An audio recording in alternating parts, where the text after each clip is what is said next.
Greetings, folks. AnIolairGhorm here with a World of Warships replay. This is Piss and Napalm in the premium Tier 8 Japanese heavy cruiser, the Atago.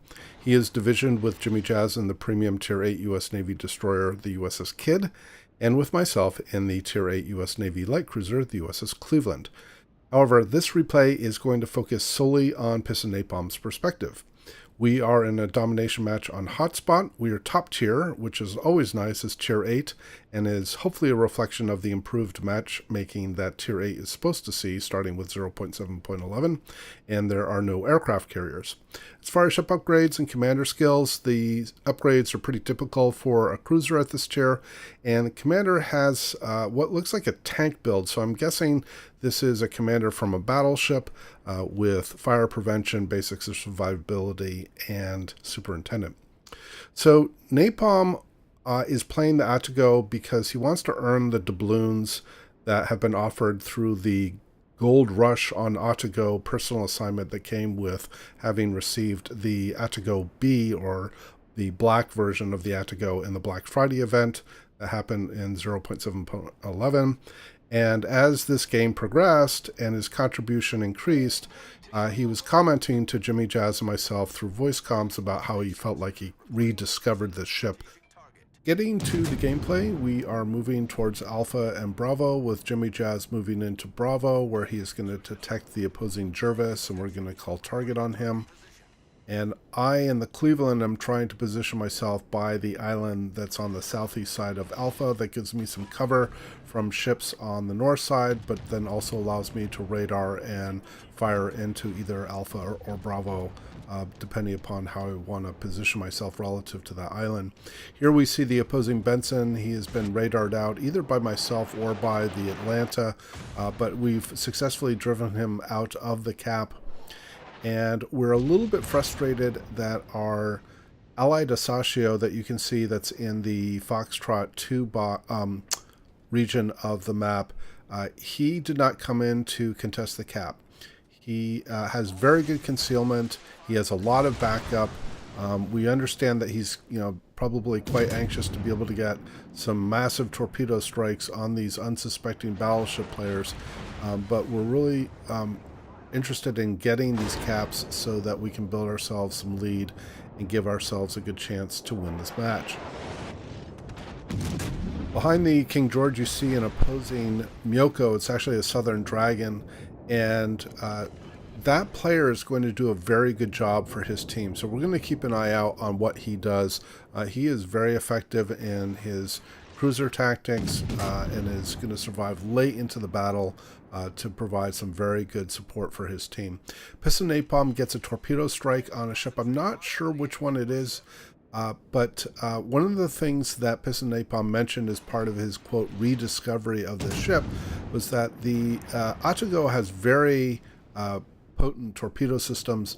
In fact, it has very good firing angles on its forward torpedo tubes, unlike many of the other Japanese cruisers, which tend to have to give full broadside to be able to get torpedoes sent away, and they tend to have very poor torpedo angles.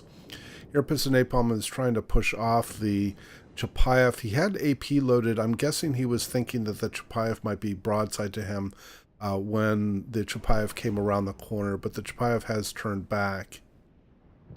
We have lost Alpha, or just didn't get it. And again, we do have two radar cruisers in range of Alpha, myself, and the Atlanta, but without having something that's more concealed like the Asashio player, it's going to be quite hard to unseat that cap for the time being. Jimijaz is able to sink the opposing Jervis that was helping to contest Bravo, and so Jimijaz is going to be able to take Bravo now at this point.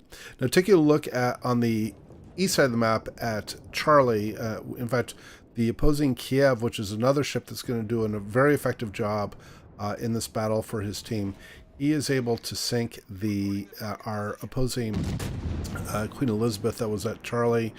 You can see that the two teams are in very close proximity by and large within the Charlie cap, and there's going to be some fairly heavy losses for our team on that side. partially due to the Kiev, but also due to some other ships.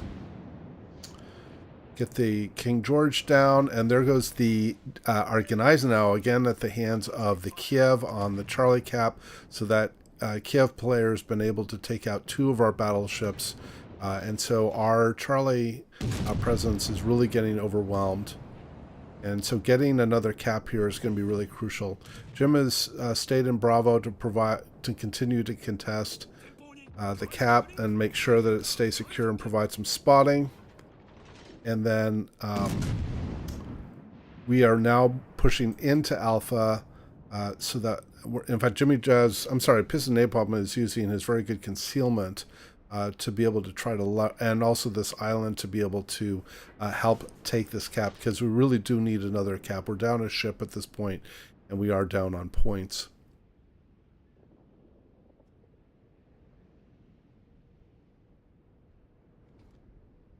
Myself and the Cleveland is going to slide up here next to Piston Napalm on his starboard side.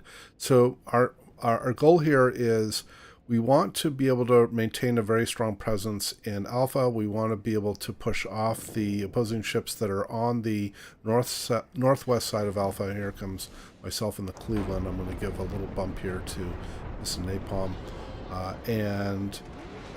What our plan here is that, at least for now, Jimijaz and the Kidd is going to come up and smoke both myself in the Cleveland as well as Piston Napalm in the Atago. And then we're going to be able to put some fire on these opposing ships that are on the northwest side of Alpha. And then after we are able to defend that, then what will happen is I will stay in Alpha to provide area denial and prevent any of the remaining destroyers, including the Benson, from moving back in. And then Piston Napalm will head south. And then this way we can bring some crossfire action into the Bravo cap later.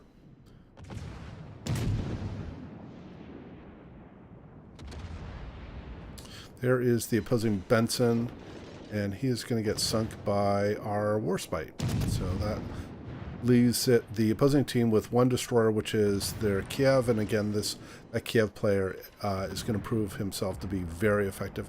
Here, Piston Napalm gets 2 more torpedoes on the Normandy, and in fact, I think this Normandy is going to be his first kill, as he's going to flood out here. Our allied Fiji was able to take down the Atlanta at Charlie, and yes, here Piston Napalm was able to sink the Normandy through flooding for his first kill. He's already up to 82,000 damage, and we're just barely 8 minutes into the match at this point, so he's done a really good job.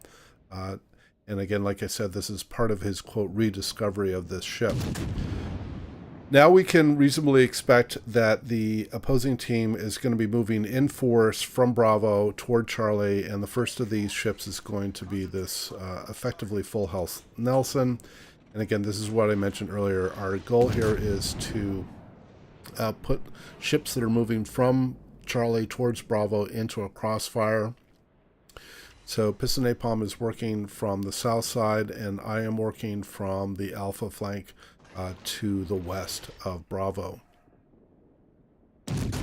Now, the 2 tactical risks that we have here, again, Piston Napalm is having to be careful because he could potentially put himself broadside to either one battleship or another, either the Bayern or the Nelson.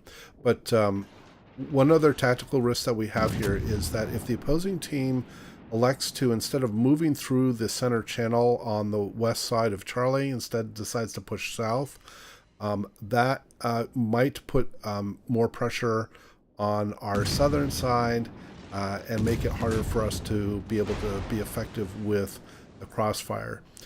Here, Piston Napalm is having to bleed off here because he is being targeted by at least I think that's the Myoko, or no, that's the Chapayev that's firing on him.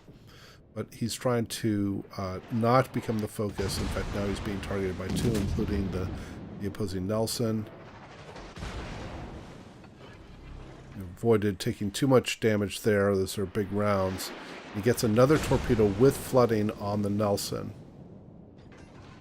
And you can see from the damage counter that the Nelson is currently flooding.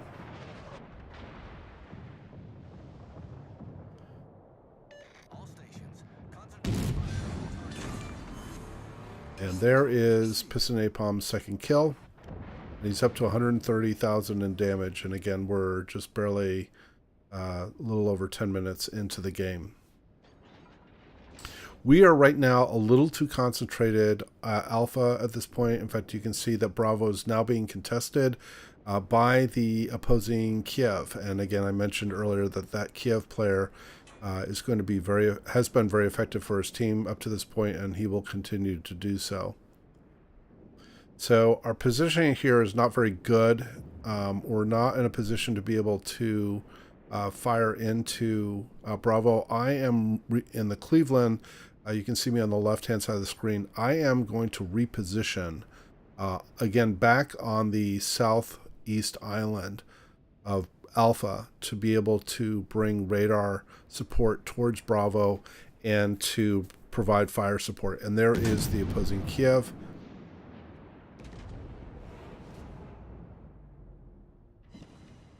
Again, Piston Napalm needs to be a little bit careful here because a turn to starboard is going to put him broadside to multiple ships that are on the north side of Bravo.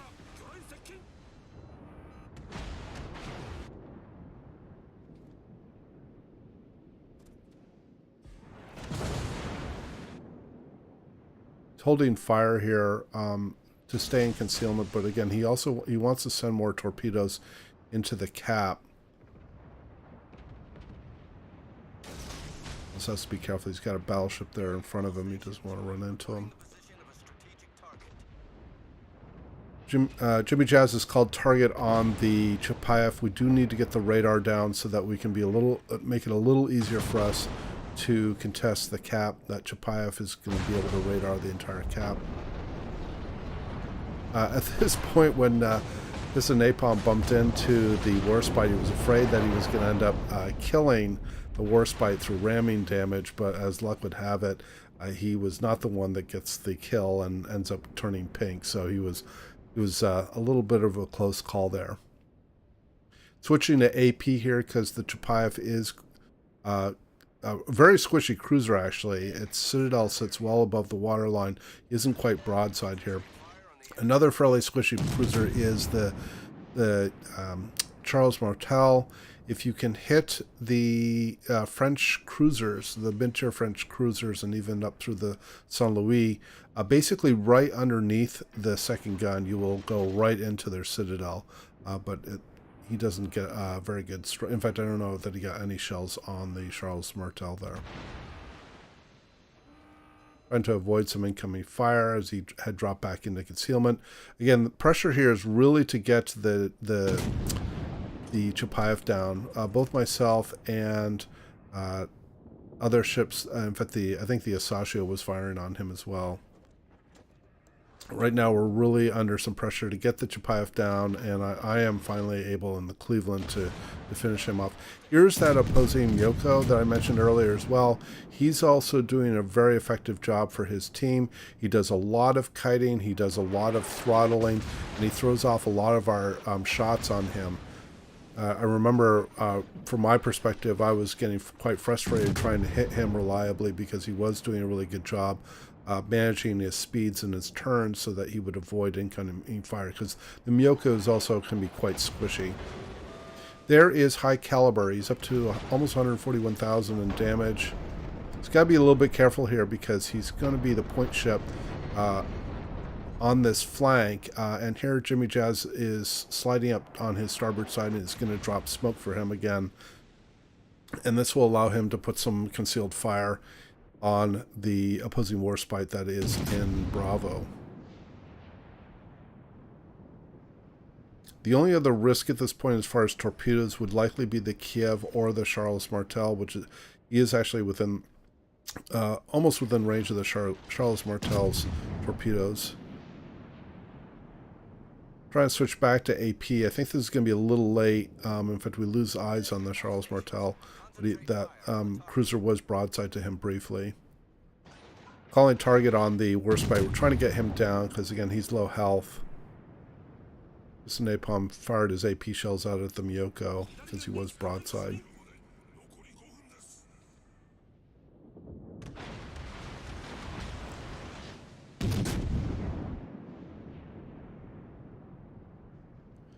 another AP salvo out, this time on the Warspite, and he's able to get that kill, and he also claims Confederate. Takes some more chip damage from both the battleship and the Myoko. Here is the opposing Kiev.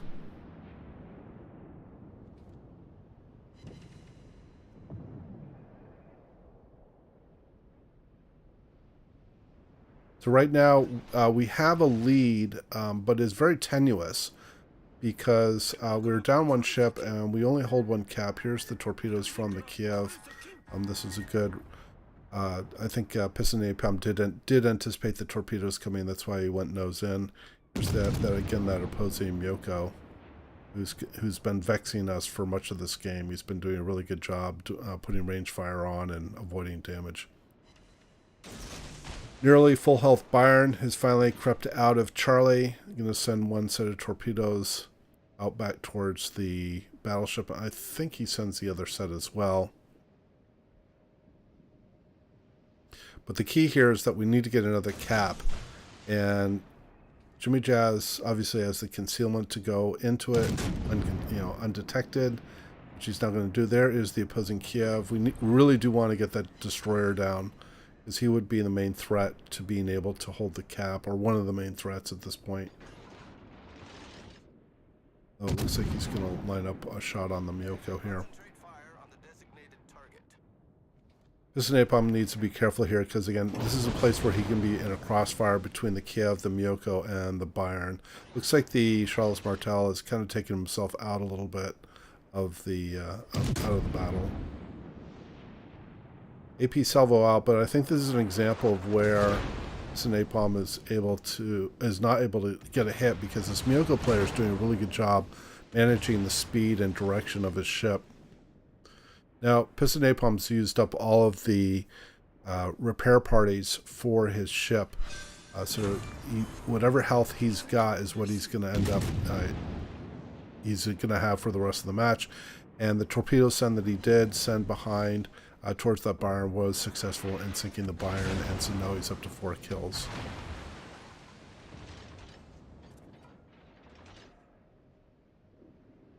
Our allied Queen Elizabeth, which is very healthy, is far too far from play, and really didn't look like he was providing much effective support. The opposing Myoko player that I've been mentioning repeatedly is finally able to finish me off, and so I am out of the match now. Broadside shot on the Charles Martel. Looked like it was aimed slightly high, so he got some damage but didn't get any of those magical Citadel hits. Now going to switch to the Myoko. And there he is able to get a double Citadel and take down the Myoko, claiming Kraken Unleashed. It's up to 192 in damage. Now we have 2 ships that we have to worry about. It's the Charles Martel and the Kiev. Again, you'll see some comments in chat from myself now that I'm dead. I'm doing the obligatory annoying dead person telling everybody else what to do, but it was a little frustrating with the Queen Elizabeth player playing as far from the cap as he was. He could have been much closer to ensure that he would get some good hits on the Charles Martel.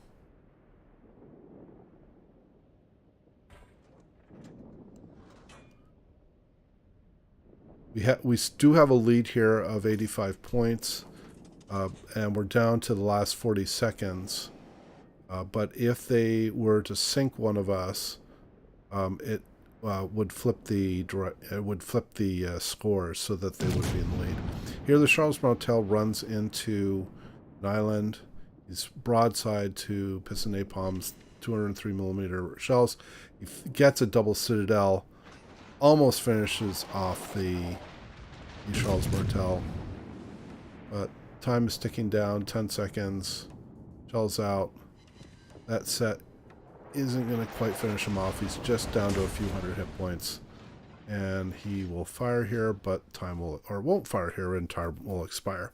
So Piston Napalm did a spectacular job earning doing a whopping 204,000 in damage. Kraken Unleashed, high caliber, dreadnought, and earned well over 3,000 in base XP. So a really spectacular showing by Piss and Napalm in the Atago. So I hope you enjoyed the replay and the commentary. Please do leave your comments below. And as always, we hope to see you out there, and we wish you happy sailing.